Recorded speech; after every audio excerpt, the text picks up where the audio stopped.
Hey, what is up, guys? It's Scarce here. What is up, guys? This is McMahon Chief Fan here. Welcome back to another video. And today I'm doing, I think, what is book rant number 11. 11. I think. I don't know if that's true or not, but if it is, and I'll just put some text indicating, like, it's number 12 or it's number 20 or something like that. But I'm back. I've been gone way too much in the past month or so. It's just been... I've been wanting to make more videos, but it's just been impossible. So, I'm going to try to buckle down and get a lot of videos done now. So, with that out of the way, let's get into this.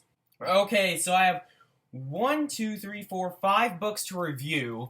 And then I have 1, 2, 3, 4, 5 books for my potential TBR. 2 of these I know for sure I'm going to read, but the other 3 I'm just kind of like throwing ideas out there. So, anyway, the first book that I want to talk about is a book that I've been waiting to read for a year now. It's been sitting on my shelf for a year now, and I've just been dying to read it, but I was specifically waiting for October to read it, and it just kind of disappointed me. Not kind of, it just flat out disappointed me. It's just decent at best. Even though there are some great parts to it, there's some god-awful parts to this book as well, and that is Dracula by Bram Stoker.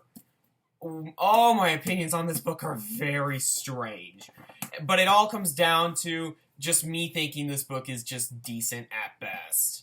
It is very flawed with its writing and its storytelling and its characters, but at the same time, there's a lot of great insight and greatness to this book. It's so hidden under somewhat what can be called a pile of crap. But this book overall is not a pile of crap at all. In fact, I didn't even dislike it. It's just that, oh my goodness, it disappointed me. Like, when I read the first 5 chapters of this book, I was loving it. I was absolutely adoring it. And I thought, yes, another 5-star rating. But then, my god, after chapter 5, like, once we get past Jonathan Harker's initial perspective and we start switching perspectives, it gets so sloppy. It gets so sloppy that you wouldn't even believe it. And it goes on being sloppy for 250 pages. And that, for me, is just unacceptable. Unacceptable whatsoever. And honestly, I was just thinking I was not going to like this book. There's no saving grace. I was going to save this book from a 2 out of 5. Then came the ending, which I loved. If there was one thing that saved this book, it was the ending. I think this is a great conclusion to what could have been a pretty bad book. But also, I just don't like Bram Stoker's writing style. He just throws characters at the wall and sees which one sticks. And also, that can go with the ideas that this book has to offer as well. It just seems like he's just going at what sticks. And honestly, it's just not that good. I would actually personally recommend it just because it's such a staple in literature. But if you want, like, a thrilling horror with, like, a thrilling thriller with, like, horror elements, you're not gonna find it here, honestly. It does have some really great elements to it, but the middle part is just so bad. It is so bad that I honestly would not recommend this all that much. The only reason why I would recommend it is because of its significance in literature. So, Dracula by Bram Stoker, just not the biggest fan of it. And then the next book I'm going to be talking about is 10th of December by George Saunders. 10th of December is a very good... It's actually a pretty good short story collection, if you ask me. This is one of my more favorite short story collections. Because there's one really bad story in here, but every other story works in some way or another. It just... the middle story, like the main story, I think it's called like, The Simplica Girl Diaries. I think that's what the story is called. It's not even the title of the short story collection, but that story was bad. I'm not even going to lie. I hated that short story. I thought it was overly long and just pointless. But then, right afterwards, I think it was right afterwards. Yeah, the story right after it is my favorite, and it's called Home. If you haven't read Home by George Saunders, I highly recommend it. It's one of my new personal favorite short stories, and the other stories are pretty decent as well. It's just, there's a couple really great short stories, one really bad short story, and the other ones were just good. Nothing amazing, but, you know, they were good. But overall, I did enjoy 10th of December. It was a very quick read because it's like ginormous text, but at the same time, it was fairly confusing. I don't think it was all that confusing, but there are some moments that made me scratch my head. So if you're looking for an easier read, you're not going to find it here, but also it's a really good short story collection. Not one of my all-time favorite collections, but it's like the higher half of short story collections that I've ever read. So I recommend this. The next book that I'm going to review is not only my favorite book of this month so far, it's just one of my favorite books of this year. I know I keep saying that, but number one is still Bleak House. Number two is still To Kill a Mockingbird. Number three is still it's probably Extremely Loud and Incredibly Close, or Crime and Punishment. I can't differ between the two, but this one gave them all a run for its game. But after I thought about it, it isn't as brilliant as like Bleak House or To Kill a Mockingbird, but it's still amazing, suspenseful, deep, and just everything. And you guys may be shocked of my choice. It's Gone Girl by Gillian Flynn. Now, normally when I review books like this, I either really enjoyed it or really just wasn't a fan of them. Like these, I hate to call this one of them, but it's like one of those, I can really see this as a book club book. And usually those books, I really like a couple of them. In fact, that's probably the genre that I'm kind of leached onto right now, is just that kind of like that very popular literary fiction type of thing, like the things that a book club would read. And this one is one of the ones that kept popping up at the top of the Goodreads list. And my god, I can see why. It is now one of my favorite thrillers, if not my favorite thriller, next to The Dinner and Crime and Punishment and stuff like that. Oh my god. This was amazing. This is so amazing. If you don't know what this is about a man named Nick Dunn and his wife Amy. Amy goes missing.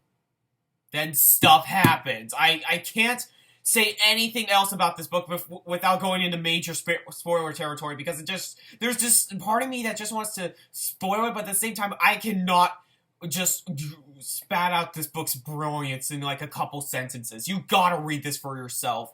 Nick and Amy, oh my god, these are two of the best characters I have seen in a long while. And Gillian Flynn's writing is so gorgeous. When I first started the book, I knew I was in for a wild ride just from how she described the time. And it was just amazing. It was just amazing. Go read Gone Girl no matter what you do. Just go read it. It's one of my new favorites. What else do I have to say? Alright, the next book that I have is the final book of an author, the final book of an author's bibliography that I have so far. And this guy is one of my favorites. I just know it right now. He's one of my favorites. I have not given this guy a negative rating yet. Yet this book has been getting god-awful reviews, and I don't know why. And that is The Marriage Plot by Jeffrey Eugenides. Jeffrey Eugenides, oh my god, I love this man. I love this man's writing so much. Middlesex is one of my favorite books of this year, hands down. And The Virgin Suicides didn't do much for me, but I still really enjoyed it. The Marriage Plot is better than The Virgin Suicides, but not as good as Middlesex. I gave it a 4 out of 5 on Goodreads. In fact, this is probably the last book that I finished the whole way through because I just DNF'd the book. But The Marriage Plot is about a girl named Madeline, and she's a college English major, and there's this love triangle thing going on between her current boyfriend, Leonard, and another man named Mitchell. And they're all English majors, yet they just kind of it's pretty much just their life and how they handle with their relationships and what happens. And my god, this is brilliant. I can see why people not liking this as much, because it kind of gets pretentious at some points. In fact, it gets pretty pretentious at one point. Okay, let me just detail something. There was a point in this book where Leonard just pulls out Finnegan's Wake and just starts reading it. Finnegan's Wake. What? The marriage plot, it has one of the most gripping... Jeffrey Eugenides always has, like, that gripping yet realistic story to his books. Like, you can see this happening in real life, but at the same time, you kind of don't. But it's just one of those, like, puzzles that you just have to solve, because sometimes his books can get really deep, and this is one of them. And his characters are just phenomenal. Like, Madeline, Leonard, and Mitchell are just some of the greatest characters I've seen. Not some of the greatest characters I've ever seen, but, like, some of the greatest characters I've seen in a long while. Like, I will be remembering these guys for a long time now. And honestly, this book, I didn't like it as much as Middlesex, but I cannot see why people hate this book so much. It is a great book, and I highly recommend it. And then the book I'm currently reading is Italo Calvino's The Complete Cosmic Comics. I'm on like page 70 or so. Yes, page 69 actually. 69 actually. So this book is a short story collection about space. But the problem is this was written in like the 50s or like early 60s, and it's kind of like these like that's not a problem actually, because this is like supposed to be set in a time where we didn't know much about space, so these are kind of like these like fables about space, thus the Cosmic Comics, and they're interesting. They're really interesting. I don't think that Calvino's writing is as good here as it was in If on a Winter's Night a Traveler, which is one of my favorite books of this year so far, but it's still fantastic. I think it's a really good short story collection. It is. I put this in the same ballpark as 10th of December. It's not one of my personal all-time favorites, but it is definitely really good. And Calvino's writing is better than the stories themselves, but it is a very good twist on the short story collection. So, yeah, I highly recommend this so far. Alright, then I'm going to show you off my TBR, but only two of these books. The first two books I'm for sure reading. But the next three books are just kind of ideas I'm throwing out there, and you guys tell me which one I should read. I think one of these I actually already put in a former Rant video, but I just wanted to make sure. But tell me about the other two first. But anyway, let's get into the first two. And the first one is Perfume, The Story of a Murderer by Peter Suskid. This is like one of the classic thriller stories. People have talked about this book beyond belief. It's supposed to be really good. I think this has to do something with, like, perfume and murder in Paris. Yes. And then I'm also finishing another author's bibliography in the next week or so, because not only have I finished Jeffrey Eugenides' bibliography, but I'm about to finish Frank McCourt's. I have Teacher Man, which is kind of like his final book that he wrote, and it's kind of like the third book in his like Angela's Ashes trilogy. I'm gonna call it the Ireland New York trilogy, or I'm actually gonna dub it the Irish New York trilogy, because like it's like Angela's Ashes is set in New York. No, Angela's Ashes is set in Ireland. Sorry about that. And Tis is setting it begins in Ireland and it goes off to New York. And this is kind of like wrapping up his tale in New York. It's not nearly as long as the other ones, but I'm completing yet another brilliant author's bibliography. But the only problem is Jeffrey Eugenides is still alive, and he's rather young. So we could probably easily see another book from Jeffrey Eugenides. Frank McCourt has been dead for nearly a decade, so we're not going to see any more books from Frank McCourt, and it's a shame. I know he lived a pretty long life, but at the same time, it is kind of sad when an author passes away. Like, I was in tears when Harper Lee passed away, and like when Elie Wiesel passed away. These guys are like celebrities to me, and I just love these guys. And Frank McCourt, I can't wait to finish off his bibliography, because his other two were absolutely fantastic. In fact, Angela's Ashes is my favorite memoir of all time. So there's no reason for me not to love a Teacher Man, because I think I may like this as much as I did Tis. I really liked Tis, but I didn't like it as much as Angela's Ashes. So yeah, Teacher Man. Alright, from now on, these are the books that I am just kind of iffy on whether I should read them or not. And this one is especially, and that's Robert A. Heinlein's Starship Troopers. This is one of like the classic sci-fi books, and recently I tried to read Neuromancer by William Gibson, and I hated it, so I'm hoping that I can get into sci-fi, like these type of classic sci-fi books, because they have some excellent ideas to them, and I want to see what they can do with them. Like, I really like Arthur C. Clarke, I really like Ray Bradbury, duh, and I also really like from what I've read so far, I like Isaac Asimov. So I hope Robert A. Heinlein is one of those authors that I can throw in there, because he's not a one-hit wonder. In fact, this is not actually his most famous book, that book being Stranger in a Strange Land. And I don't know what this book is really about. I think it's like some like war against like bugs or something, but yeah. Starship Troopers, one of the worst movies I've ever seen, by the way. Oh god, I'm not going to talk about that god-awful adaptation. Alright, the next book I'm going to be reading is, I may try to read, is A Brief History of Seven Killings. I think this is the one that I've mentioned in a book rant before, so I'm just going to leave it off at that.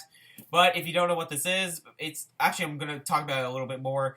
It's about Bob Marley and like his attempted assassination between seven assassins, and kind of like the tale of Jamaica during that time. And it's supposed to be really good. It's supposed to be excellent, actually. It won the Man Booker Prize, so I thought I would give it a shot. And finally, is a book that I've been holding off. I know I've also mentioned this in a book rant, and that is 4 Past Midnight by Stephen King. I really wanted to read a Stephen King book, and I thought, hey, I may try and read this one. But then I decided, oh, I want to read another one, and then I'm back to reading this one. And I'm just so excited to get into this, because I've heard just the most excellent of things about this collection. And yeah, some people actually prefer this to Different Seasons, and I personally didn't love Different Seasons. I thought it was good, but nothing amazing. But yeah, 4 Past Midnight, it sounds awesome. So that was the video, guys, and I know this is it a long video? It's pretty long. But anyway, comment down below what you guys thought of the video, and as always, I'm Mega Man Chi Fan, and I'll see you later, guys.